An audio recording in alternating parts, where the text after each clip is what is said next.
Bhagavate Vasudevaya. Om Namo Bhagavate Vasudevaya. Om Namo Bhagavate Vasudevaya. Hare Krishna. Welcome to the English Srimad Bhagavatam class. So as you probably heard in the morning, the two speakers today, I speak till 7:30 or 7:35, and then Janani Prabhu. And then we go to the Hindi class where there are also two speakers, Bhakti Vikas Swami and myself. And I think in the Bengali class, how many speakers? Okay. So today is the auspicious appearance day of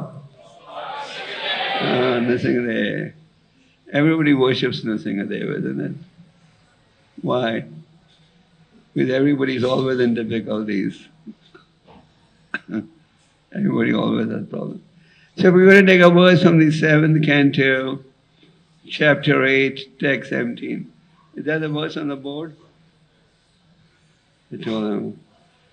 This verse describes the appearance of Lord Narasimha. Satyam Vidatam Nija Britya Bhashitam Vyaptim Cha Bhute Vakileshu Chatmanaha Adarshyatat Yadbhuta Rupam Udvahan Stame Sadmayam Na Brigam Na Manusham Satyam Vidatam Nijabritya Vashitam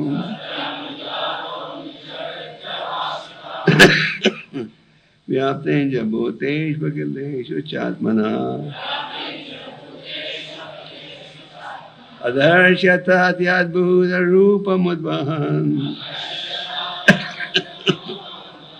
Stambe Sadbhayam Na Brigam Na Manusham Satyam Vidatam Nijabritya Vashitam Vyaptenja Bhutesh Vakileshu Chatmanaha Adarshyatat Yadbhuta Rupamudvahan Stambe Sadvayam Na Mrigam Na Manusham.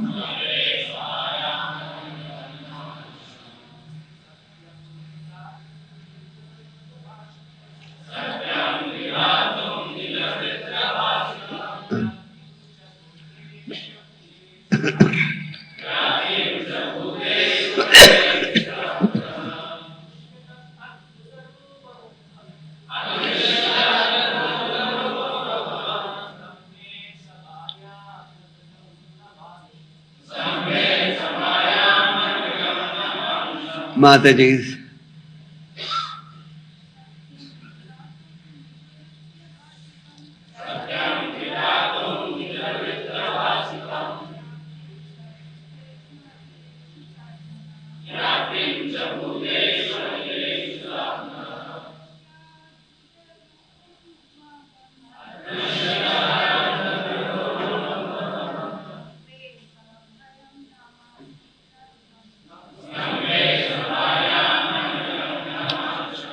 We have very limited time, therefore we are restricting the number of devotees who can chant the shloka.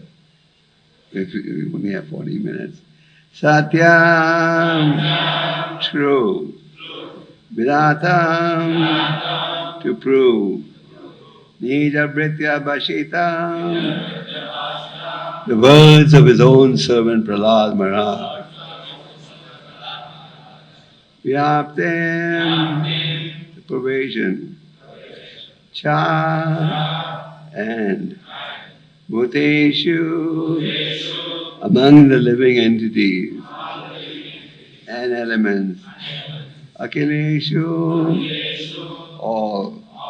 Cha, also. Atmanaha, of himself. Adarshata, was seen. Ati, very.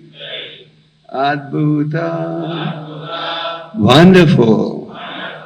Rupa, form. Udvan, taking.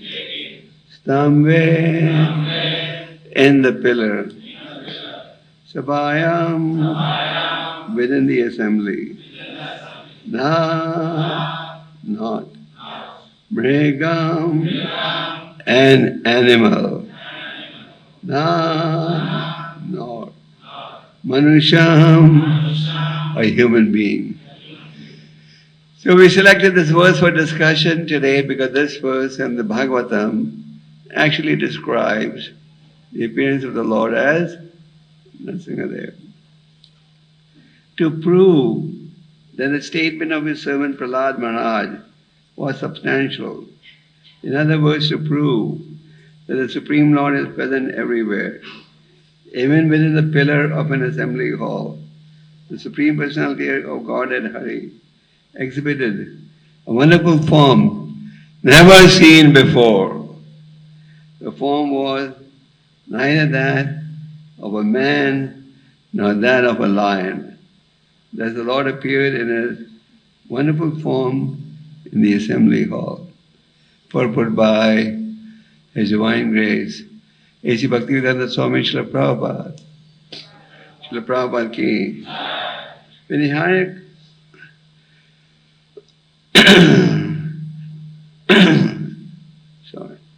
Hiranyakashipu asked Prahlad Maharaja, where is your Lord? Is he present in this pillar? Prahlad Maharaj fearlessly replied, yes.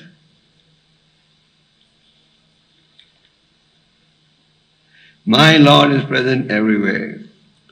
Therefore, to convince Hiranyakashipu that the statements of Prahlad Maharaj were unmistakably true, the Lord appeared from the pillar. The Lord appeared as half lion and half man, so that Hiranyakashipu could not understand whether the great giant was a lion or a human being. To substantiate Prahlad's statement, the Lord proved that his devotee, as declared in the Bhagavad Gita, is never vanquished. Kaunteya parijanahi name bhakta pranashati. Prahlad Maharaj's demonic father had repeatedly threatened to kill Prahlad, but Prahlad was confident that he could not be killed since he was protected by the Supreme Lord. By appearing from the pillar, the Lord encouraged his devotee, saying in effect, don't worry, I'm present here. By manifesting his form in Narasimha, the Lord also preserved the truth of Lord Brahma's promise that Hiranyakashipu was not to be killed by any animal or any man. The Lord appeared in a form that could not be said to be fully a man or a lion. Om Jnana Timirandasya Jnananjana Shalakya Chakshurunmilitanena Tasma Shri Chaitanya Manavesa Swayam Rupa Jai Shri Krishna Chaitanya Prabhu Nityananda Shri Advaita Hare Krishna, Krishna Krishna, Hare Hare, Hare Rama, Rama Rama, Hare Hare. Satyam vidatam nija bhritya bhasita, vyaptyam ja bhuteshu gileshu chatmana, adashatat yadbhuta rupa madvahan, sambe subhayam namrigam namanusha. So this verse describes the appearance of the Lord as Narasimha. One of the Lord's various names is Achintya. What does Achintya mean? Inconceivable. So Lord is inconceivable. Nothing is impossible for the Lord. He can pass an elephant through the eye of a needle. He can appear in a fish form, half man, half lion. In the early days of our movement, we had a court case in America, and the prosecution was trying to prove this is a concoction's path. So they brought a picture of Narasimha in the courtroom and said, "My Lord, this is their God, half man, half lion." So most people don't realize God is inconceivable. So the story and the pastime that led to the Lord appearance as Narasimha is very nicely described in the 7th canto of the Bhagavatam. In the 7th canto, there are 10 chapters that describe this pastime of the appearance of the Lord to protect his devotee Prahlad. And there is discussion on this topic also in the 3rd canto that describes the journey of the Kumaras to the Vaikuntha planets. The 4 Kumaras were the sons of Brahma. They were called Kumaras because by their mystic power, they were able to control their body from growing. Their father had desired that they get married to expand their progeny, but they were determined to remain brahmacharis. So they were able to control the growth of their body. And a young child naturally doesn't manifest the symptoms of sense enjoyment. So the Kumaras had entered the Vaikuntha planets, and as soon as they entered the Vaikuntha planets, they experienced great ecstasy and happiness and bliss. And the desire was to ultimately have an audience with the Lord. And in order to get an audience with the Lord, they had to pass through many gates. Like if you ever go to see the President of India, we've been several times, by the time you get to meet him, you have to pass through 8 or 9 gates, and finally you go and meet him. The building was so designed. Anyway, the Kumaras had gone through the first 6 gates. And the 7th gate, the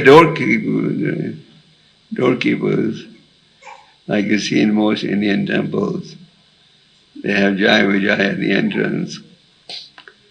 They said, "Oh, you naked children, you can't go in."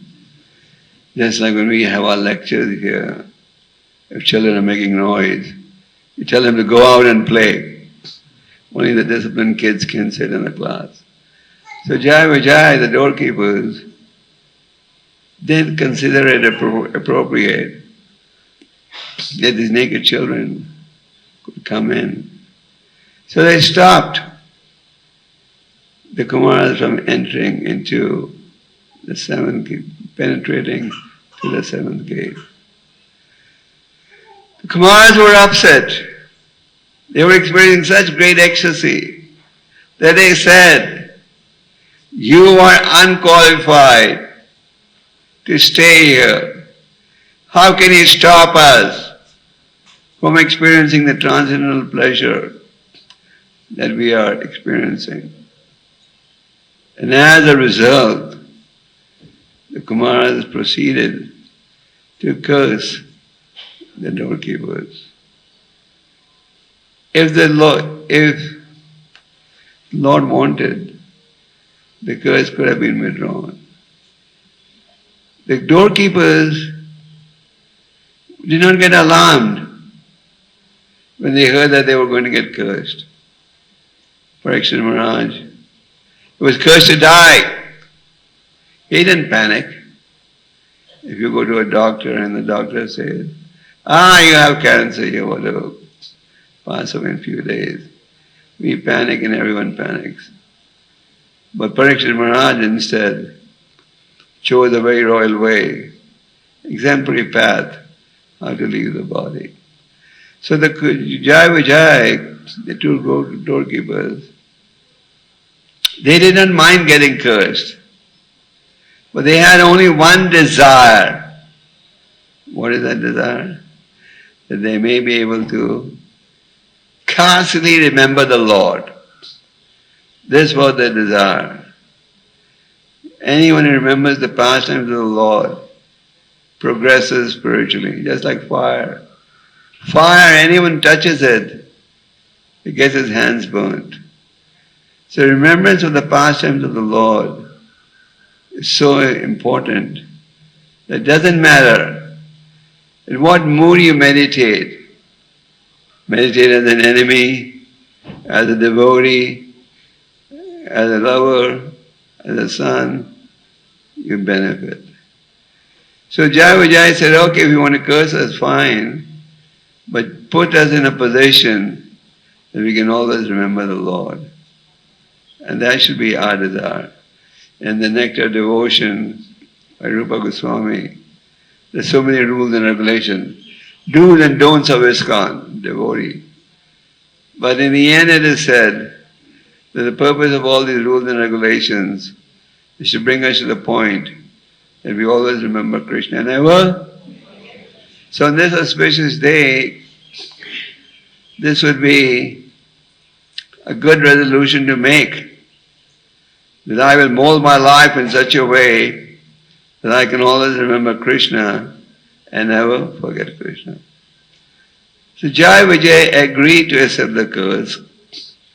They didn't argue or try to counteract it. And their only desire was put us in a position where we could remember the Lord. While the dialogue was going on between the Kumaras and the doorkeepers, the Lord heard the entire dialogue. Just like we were talking over here, and outside someone speaking loudly, you go out to see what's happening. So the Lord came to see what was happening. And when the Kumaras saw how intimately connected the doorkeepers were to the Lord, they realized, or at least they felt, we made a mistake. We should not have cursed these two doorkeepers. They are so intimate to the Lord.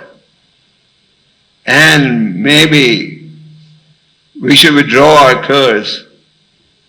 But the Lord said, now it's my desire that you curse them.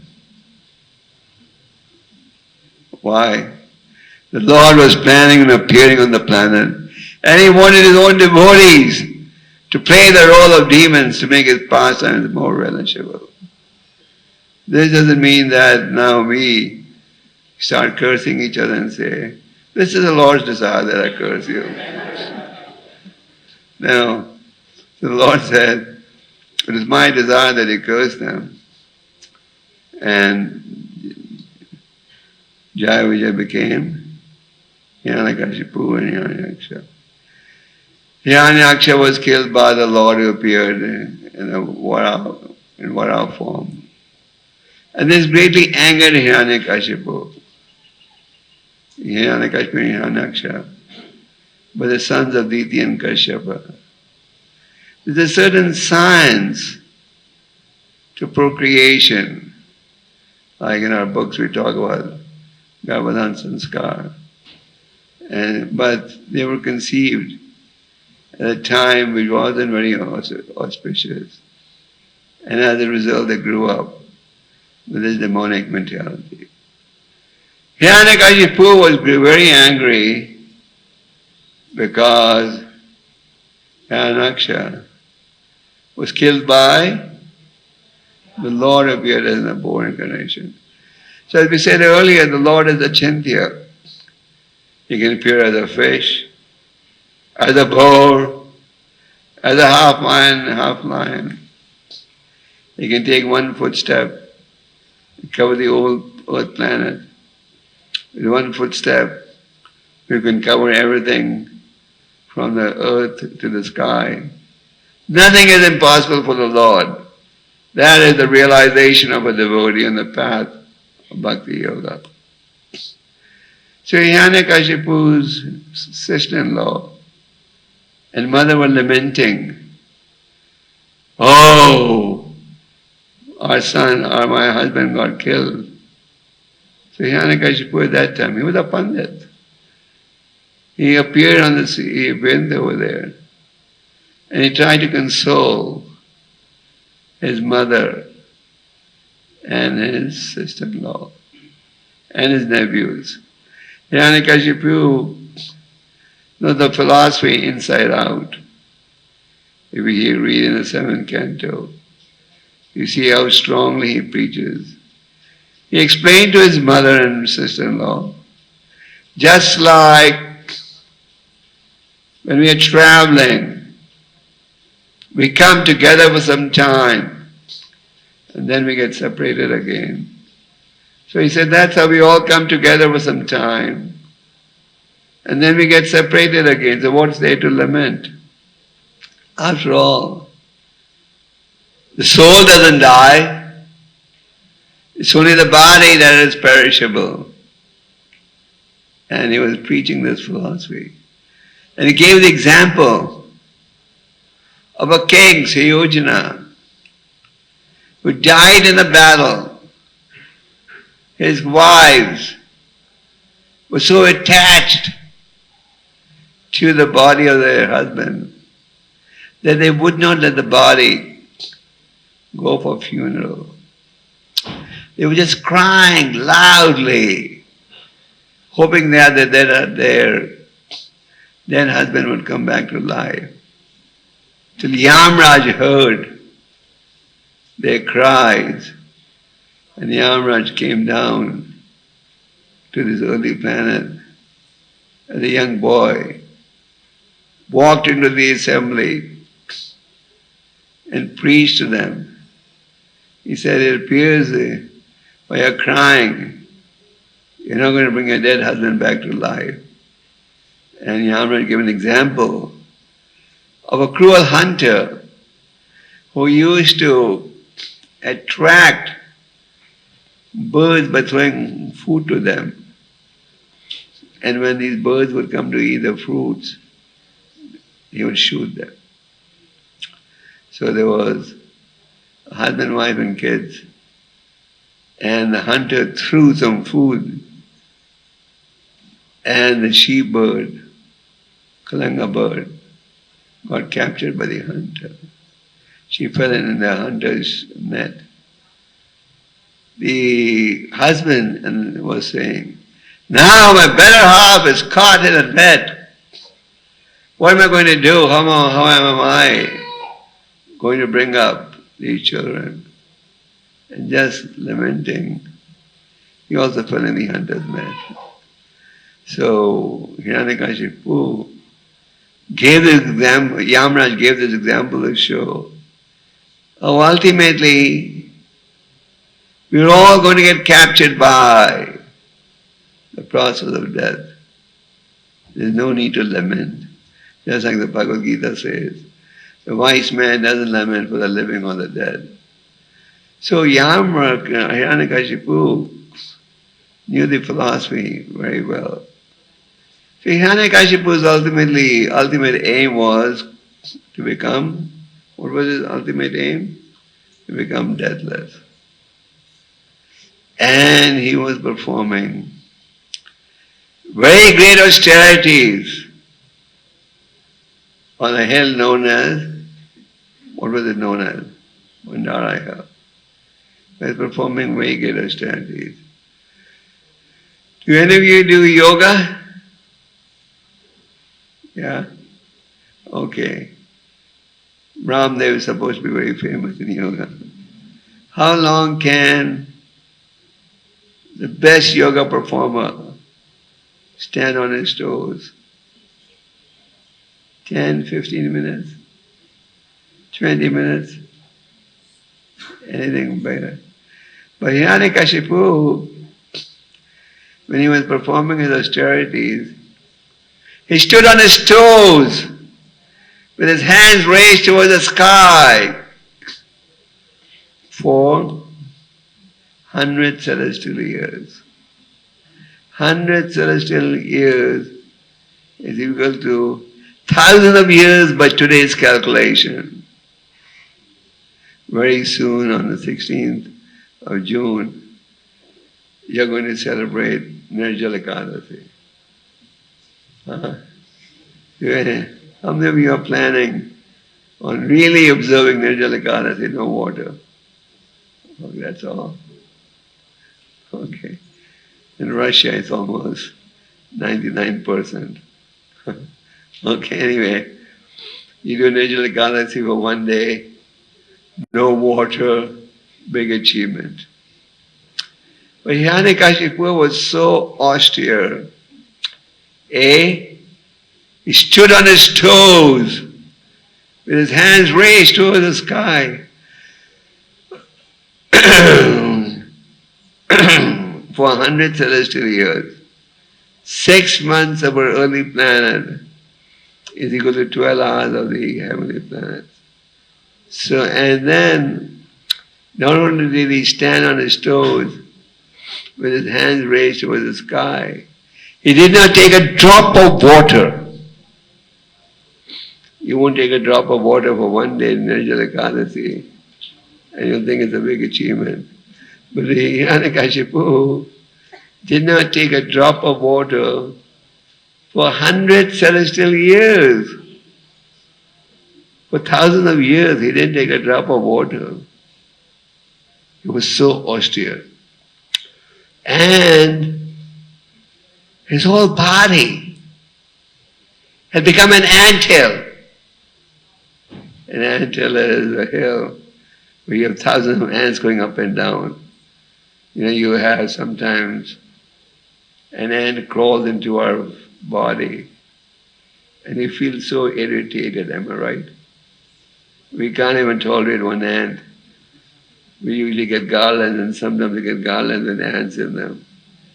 So the moment the ant trickles into your hair, you feel irritated. But Hiranyakashipu, he had thousands of ants going up and down his body.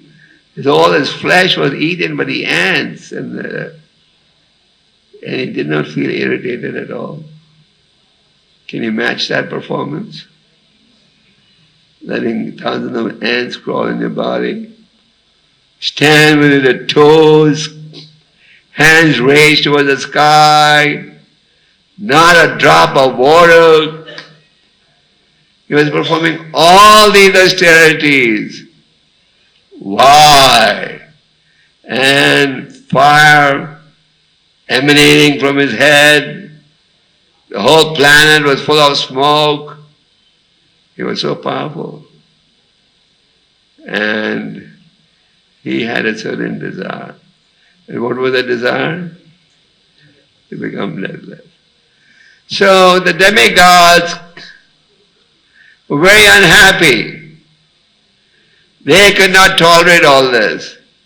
The whole planet was full of smoke, just like there's fire, if there's fire nearby and there's smoke in the room, you feel suffocated, isn't it? You want to run away from that location.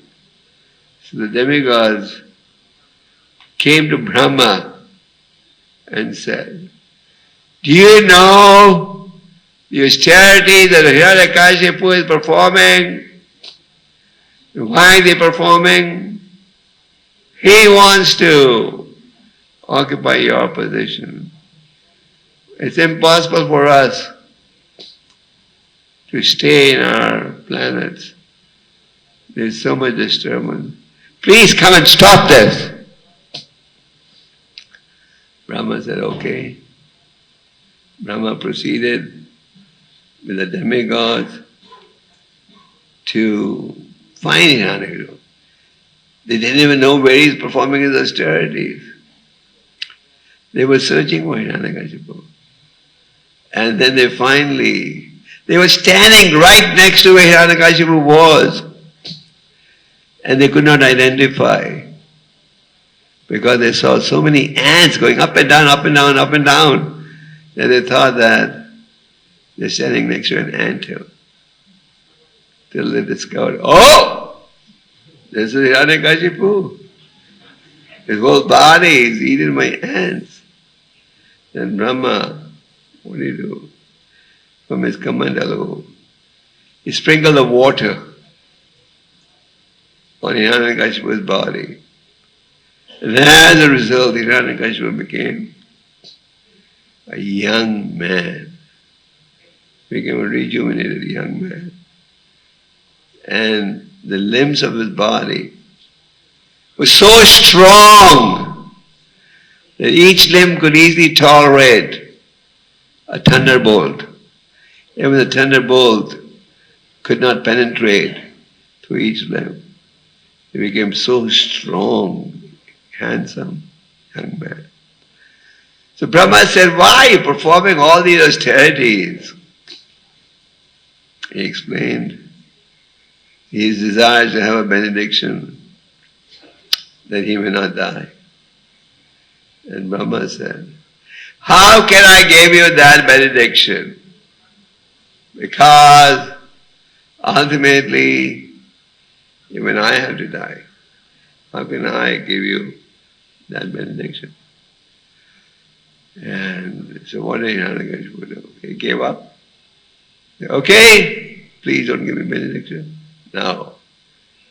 He thought of various plans by which he may get the assurance that nothing would happen to him. So he asked for different benedictions. What are some of the benedictions he asked for? I may not be killed in the sky, water, land. I may not be killed inside and outside. I may not be killed by any weapon, no missiles, or any animal. I may not be killed either in the day or the night. So, why did he mention animal? Because his brother was killed by an animal, but Lord appeared as an animal. So he didn't want to take chances. So he conceived of every possible means by which a person could die. And he got the assurance from Brahma. Having obtained all these assurances, Hiranyakashipu thought, now I have achieved the same goal that I was hoping to achieve by a direct benediction.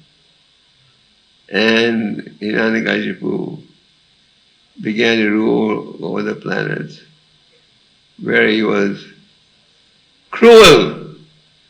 He stopped all the sacrifices and so on. When Hiranyakashipu was performing his austerities, Prahlad was in his mother's womb, and the mother's name was 𝐃𝐢𝐬𝐭𝐫𝐚𝐜𝐿. Prahlad had 3 brothers. Hiranyakashipu had 4 sons. And the most famous of the 4 sons is Prahlad. We should not forget that Prahlad is also one of the Maharajas. Sambhu Narada Sambhu, Kumara Kapilo Manu, Prahlado Janako Bhismo, Mulirvai, Yajakimara. 12 Maharajas are identified in the Srimad Bhagavatam. And one of them is the sage Prahlad Maharaj. Prahlad was in his mother's womb at that time, and the demigods were thinking, Hiranyakashipu has made our life so unbearable. And if when if another son is born, like in English they say, like father, like son. You heard that before? It doesn't always happen, but it does. So, they were concerned, the demigods headed by Indra, that the son in the womb of 𝐾𝐢𝐬𝐭𝐫𝐚𝐜𝐿 may not become another demon. And they were dragging Prahlad's mother till Narada Muni appeared on the scene. Narada Muni has single-pointed objective to deliver Narayan. And being one of the Mahajans, Narada Muni also is a source of spiritual authority. Narada Muni appeared on the scene and said, "What are you doing? You're dragging an innocent pregnant lady. This is not proper behavior." And the demigods, headed by Indra, said, "Don't you know who she is? She is the notorious Mrs. Hiranyakashipu. And child in her womb is another demon. He's going to make our living unbearable, like father, like son." The Narada Muni assured the parent that he deemed demigods. The child in the womb is not a demon but a great devotee. And based on the assurance of Narada Muni, the demigods released Prahlad's mother, who was given shelter in Narada Muni's ashram. And Narada Muni gave her instructions on the path of Bhagavad Dharma, which later on she forgot, but Prahlad retained. So Prahlad was self-realized from his birth. You can't glorify Lord Narasimha without discussing about his beloved devotee, Prahlad. For the very reason the Lord appeared as Narasimha was to protect his beloved devotee. Again and again, in the scriptures, the Lord has pointed out that He protects His devotees. What did Krishna tell Arjuna? You declare to the world what?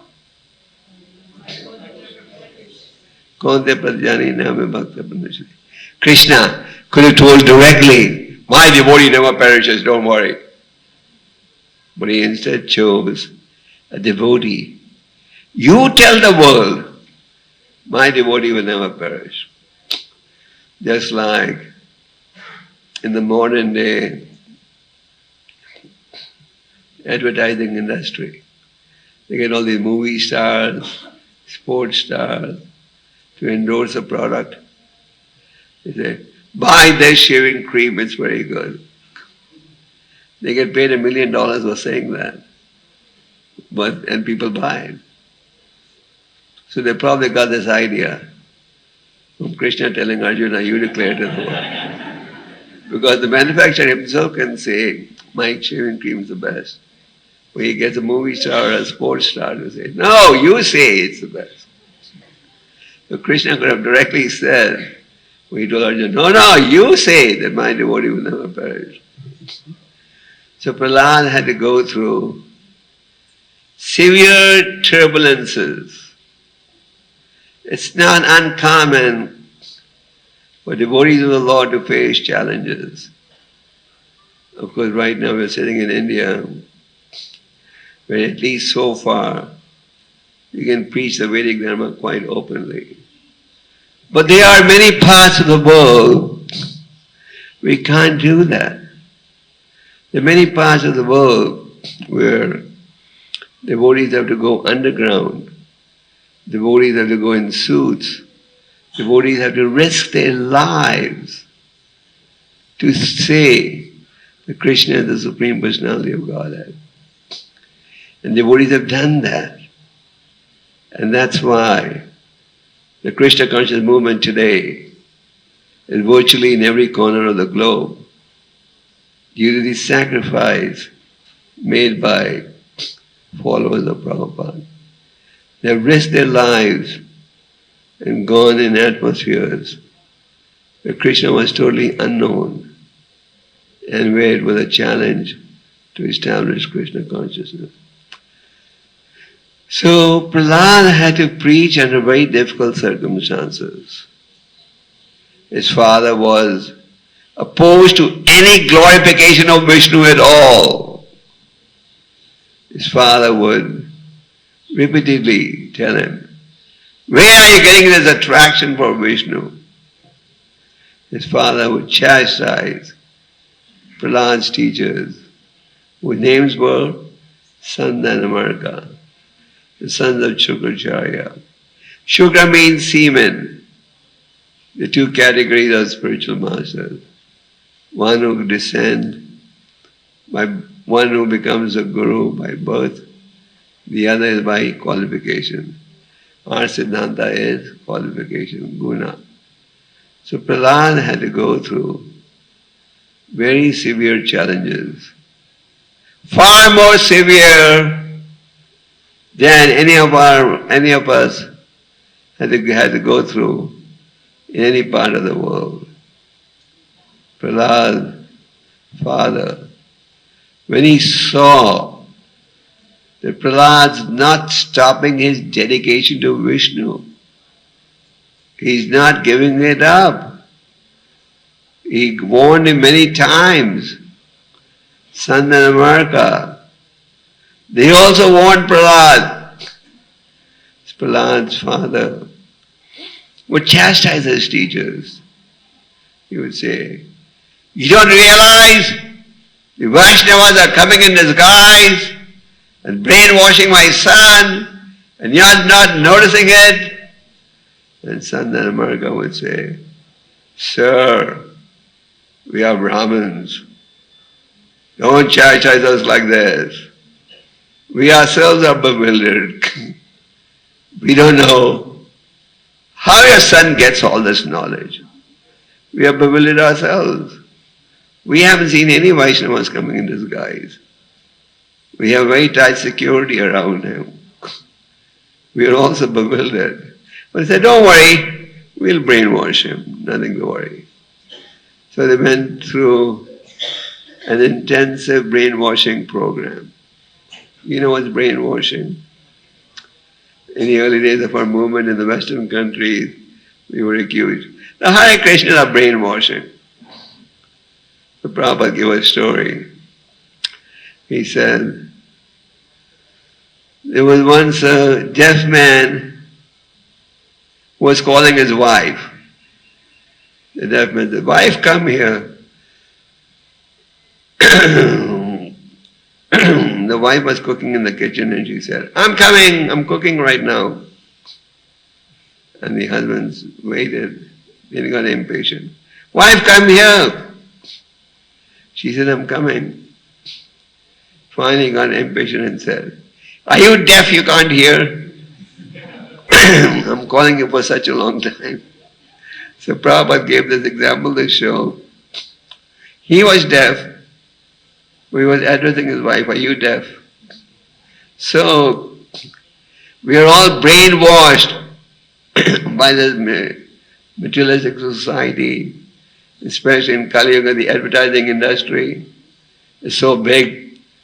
What is advertising industry's main agenda? Brainwash you. Isn't it? They try to brainwash you. Buy this product, this will satisfy you and make you happy. And the next moment, you see one commercial, try this product.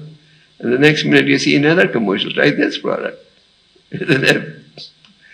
So, we don't brainwash, we just undo the brainwashing. So, Prahlad had to go through a lot of these challenges. But he still would not stop his dedication. Prahlad. So Prahlad had to experience severe types of punishment. He was administered poison Prahlad took the poison and offered it as prasad to Kṛṣṇa. And Kṛṣṇa took the prasad, poison. He was thrown from mountain tops. Any of you had that experience?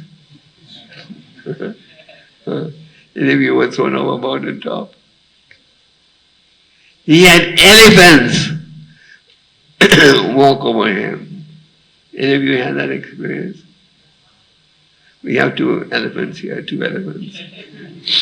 You can ask them to walk over you. He was thrown in fire, burning fire. He was thrown in boiling oil. He had poisonous snakes surrounding him. But still Prahlad was fearless. Like Prabhupada. Prabhupada was given the name Abhecharan, fearless. So Prahlad in every situation was protected by the Lord. So Prahlad's father asked him, "Where are you getting all your strength from? I have tried to kill you. I've had the teachers chastise you. But still, you're fearless. Nothing's happening to you. How is it? How is that possible? Where are you getting all your strength from?" And Prahlad said, "I'm getting my strength from the same source that you're getting your strength. God is the source of intelligence for the devotees and the non-devotees. So I'm getting my strength from the same place. Where is your God?" He said, "Everywhere. God's everywhere." And then, "Is He in the ceiling? Is He in this pillar?" And Prahlad said, "Yes, He's everywhere."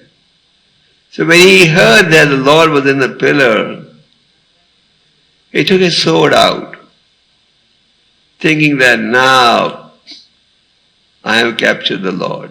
He's in the pillar. And he took his sword and hit the pillar. And out of the pillar emerged the form of Narasimha.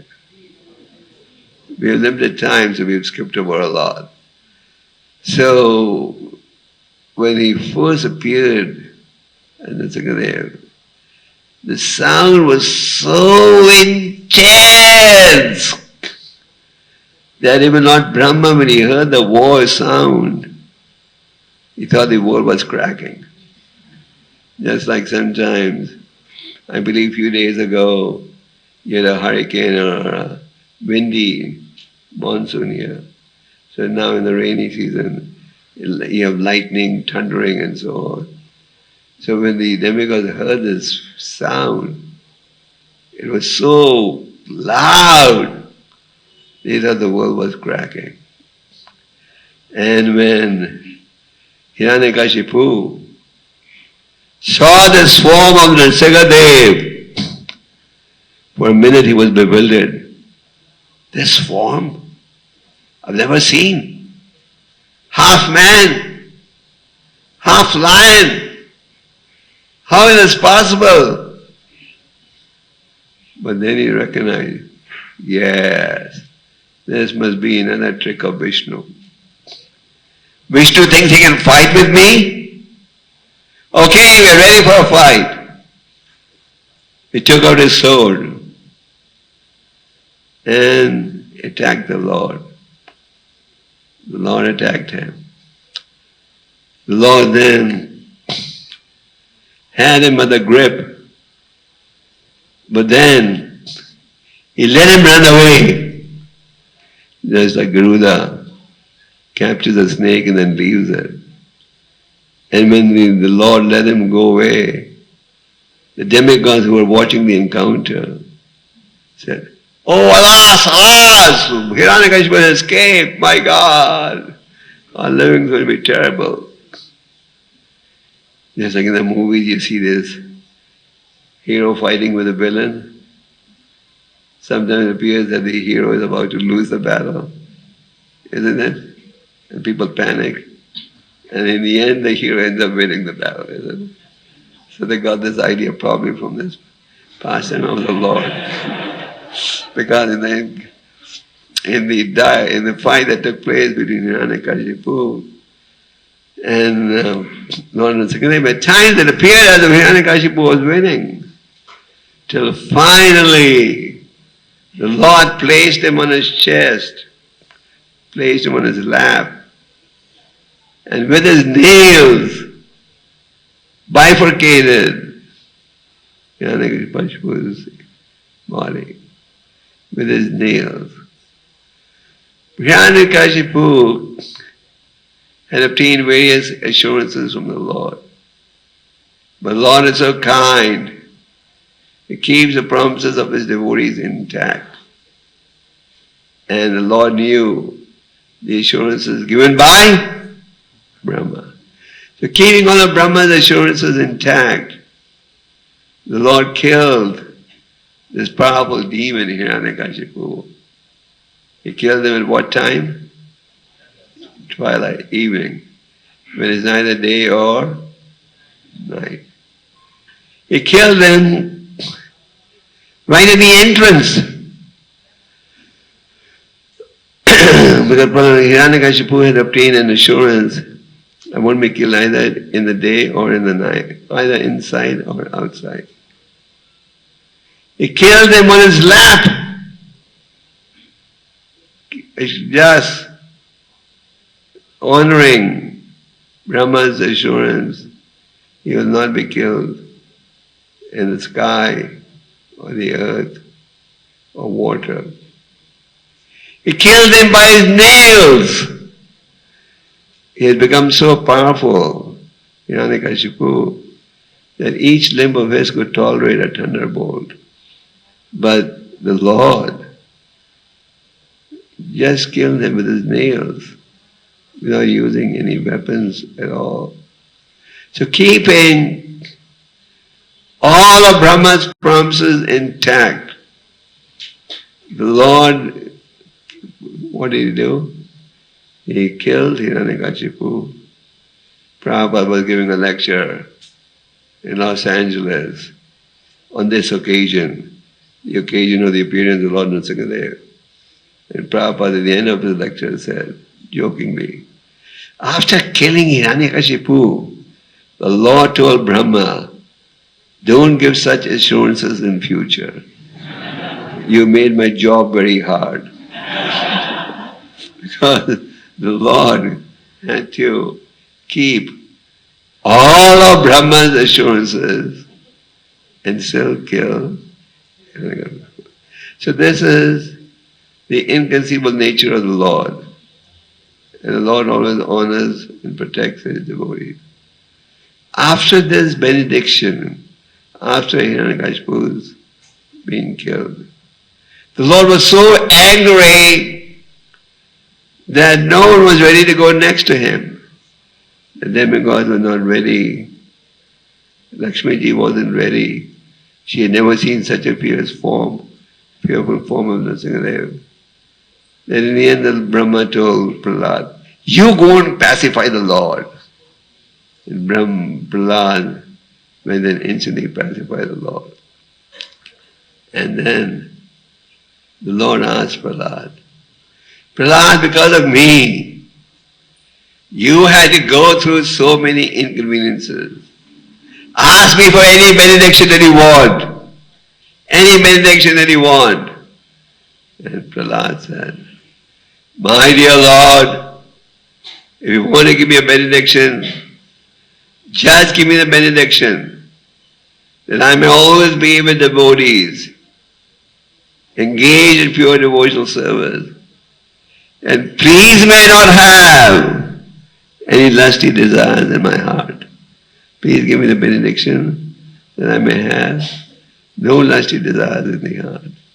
And Prahlad said, a servant who surrenders to a master, expecting some material benefit, And a master who acknowledges a servant just to get some material benefit is not a true master, and not a true servant. He's what did he say? He's a businessman. So I don't want any benediction from you. If you want to give me a benediction, just give me a benediction, then I can engage in pure devotional service in the association of devotees.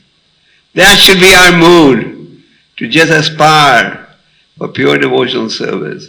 Not that I'm going to serve the Lord, but I want this concession. The more concessions you take, the less benefit you get by rendering service. If you render service in the mood of unmotivation, you get pure love of God. So Prahlad said, "My dear Lord, my father was a great demon. He gave me a lot of trouble. He fought with you. But still, because he was my father, please, if you desire, he may be liberated." And what did Lord Narasimha say? You don't have to ask that. He's already liberated. Of course, he was killed by the Lord. That is no small achievement. But also, he was the father of a great devotee, Prahlad. And Prabhupada explains, if any family, someone becomes a pure devotee, he liberates up to 21 generations of his ancestors. So, today is the auspicious day of the appearance of Lord Narasimha. In the Bhagavatam it is said that anybody who meditates on this pastime of Prahlad Maharaj and Narasimha will become free of material attraction. So how many of you want to become free of material attraction? All of you. Today everyone is in the mood of becoming a pure devotee. Okay.